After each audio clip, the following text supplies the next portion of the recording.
ہمارے channel Al-Huda online Quran academy center کو subscribe اور ویڈیو کو لائک کریں۔ بسم اللہ الرحمن الرحیم۔ اسلامی تاریخ۔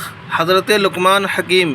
حضرت عیسیٰ علیہ السلام سے تقریباً 3000 سال پہلے عرب میں لقمان نام کے ایک بڑے نیک انسان گزرے ہیں جو حضرت ایوب علیہ السلام کے بھانجے یا خالہ زاد بھائی تھے۔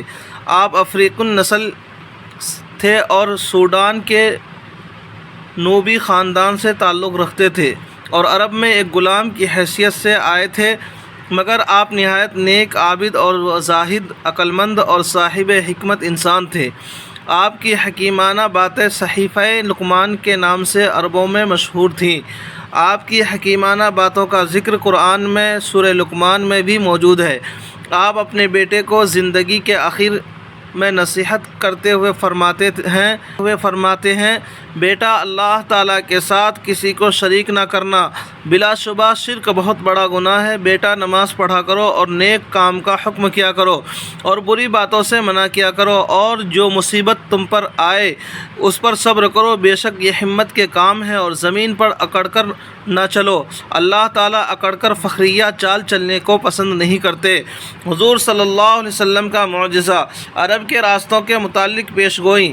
ایک مرتبہ آپ صلی اللہ علیہ وسلم نے عدی بن حاتم سے فرمایا، اے عدی، اگر تیری عمر لمبی ہوگی تو تو دیکھے گا کہ اونٹ پر سوار اکیلی عورت حیرا جگہ سے چلے گی، یہاں تک کہ کعبہ کا طواف کرے گی، اور اللہ کے علاوہ اور اس کو کسی کا ڈر نہ ہوگا۔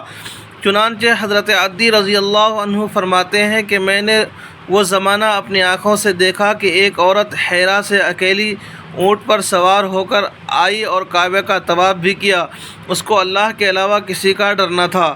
ایک فرض کے بارے میں زکوٰۃ کی فرضیت۔ رسول اللہ صلی اللہ علیہ وسلم نے حضرت معاذ بن جبل کو یمن بھیجتے وقت فرمایا، ان لوگوں کو بتایا دینا کہ اللہ تعالیٰ نے ان پر ان کے مال میں زکوٰۃ فرض کی ہے۔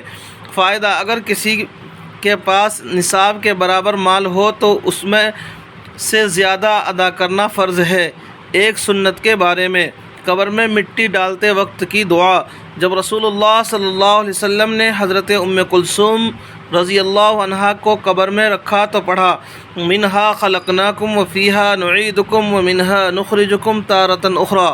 ترجمہ: اس مٹی سے ہم نے تم کو پیدا کیا اور اسی مٹی میں تم کو لوٹائیں گے اور اسی سے ہم تم کو دوبارہ اٹھائیں گے۔ ایک اہم عمل کی فضیلت۔ یتیم پر رحم کرنا۔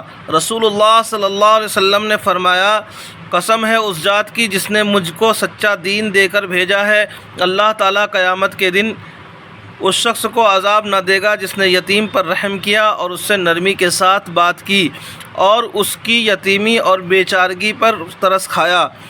ایک گناہ کے بارے میں کنجوسی کرنا۔ قرآن میں اللہ تعالیٰ فرماتا ہے، جو لوگ اللہ تعالیٰ کی عطا کردہ مال و دولت کو خرچ کرنے میں بخل کرتے ہیں، وہ بالکل اس گمان میں نہ رہیں کہ ان کا یہ بخل کرنا ان کے لیے بہتر ہے، بلکہ ان کے لیے بہت برا ہے۔ قیامت کے دن ان کے جمع کردہ مال و دولت کو توق بنا کر گلے میں پہنا دیا جائے گا، اور آسمان و زمین کا مالک اللہ تعالیٰ ہی ہے، اور اللہ تعالیٰ تمہارے اعمال سے باخبر ہے۔ دنیا کے بارے میں نافرمانوں کے مال و دولت کو نہ دیکھنا۔ قرآن میں اللہ تعالیٰ فرماتا ہے، جو ہم نے مختلف کافروں کے گروہوں کو آزمانے کے لیے مال و دولت دے کر رکھا ہے وہ دنیاوی زندگی کی رونق ہے، آپ ان چیزوں کی طرف نظر اٹھا کر مت دیکھیے۔ خلاصہ: نافرمانوں کو جو مال و دولت ملتی ہے اس کو تعجب اور للچائی ہوئی نگاہ سے نہیں دیکھنا چاہیے، کیونکہ وہ ان کے لیے آزمائش کا ذریعہ ہے۔ آخرت کے بارے میں عادل حکمران کا حال۔ رسول اللہ صلی اللہ علیہ وسلم نے فرمایا، قیامت کے دن انصاف سے فیصلہ کرنے والے کو پیش کیا جائے گا اور اس سے شدت سے حساب ہوگا کہ وہ تمنا کرے گا کہ کبھی بھی دو آدمیوں کے درمیان ایک کھجور کا بھی فیصلہ نہ کیا ہوتا۔ فائدہ: طرفداری اور ناانصافی کر کے فیصلے کرنے والوں کو سوچنا چاہیے کہ قیامت کے دن ان کے ساتھ کیسا سخت معاملہ کیا جائے گا۔ طب نبوی سے علاج، انار سے معدے کی صفائی۔ رسول اللہ صلی اللہ علیہ وسلم نے فرمایا انار کو ان کے اندرونی چھلکے سمیت کھاؤ کیونکہ یہ معدے کو صاف کرتا ہے۔ فائدہ، علامہ ابن قیم رحمۃ اللہ علیہ فرماتے ہیں انار جہاں معدے کو صاف کرتا ہے وہیں پرانی کھانسی کے لیے بھی مفید ہے۔